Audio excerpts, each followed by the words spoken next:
Hurricane hunters have a vital but very dangerous job when it comes to forecasting hurricanes. Oh yeah, they fly into these storms, and it's to gather critical information too about how strong the storm is and how fast. FOX10 meteorologist Jennifer Lambers got the chance to fly with them right into the eye of Ian as it was beginning to gain strength.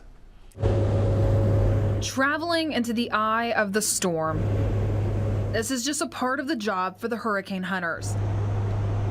They are a specialized division of the U.S. Air Force, and I got the opportunity to fly with them into the eye of Hurricane Ian. Things started early on Tuesday morning. It took about an hour and a half before we approached the eye, which was still in Cuban airspace. We made multiple passes through the eye wall, releasing drop zones and buoys at different points.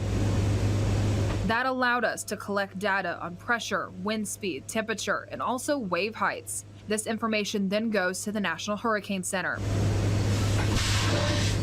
It can use that data to determine Ian's current and forecasted strength and projection. While we made multiple passes through the eye, it was clear to see the difference each time. Ian was becoming more organized every pass.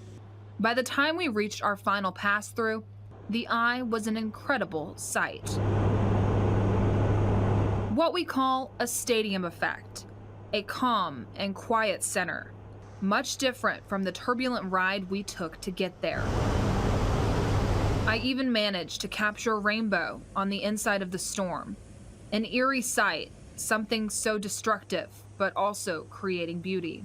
We finally got back to Biloxi around 4 p.m., and I got to talk to Kevin Davis White, the onboard meteorologist, about the mission we conducted. Today the mission was to watch Ian as it came off the north coast of Cuba, and what we found was that it made the trip across Cuba and then strengthened after that. There's a lot of warm water in the Gulf, and as soon as they got over that warm water, it really started to pick up the wind speeds, the convection started to get more organized, and Hurricane Ian turned into a more powerful storm than it was before. We then talked about our findings from the mission. Strongest wind speed we found was in our last pass. We saw winds at 110 knots at our flight level. A Category 3 hurricane. Brad Boudreau, an instructor pilot, explains why it's so important for the hurricane hunters to fly into the center of the storm. Early morning, to give people the early warning so that they can prepare.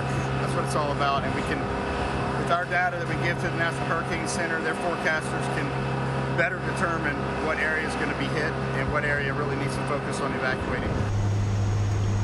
The hurricane hunters are an important and necessary tool for tropical forecasting. They can obtain information that can cut down the cone size and help determine the future impacts a storm could leave.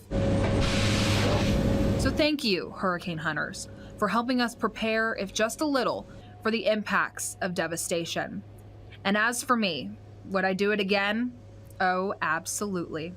Reporting in Mobile and happily on the ground, meteorologist Jennifer Lambers, FOX10 News.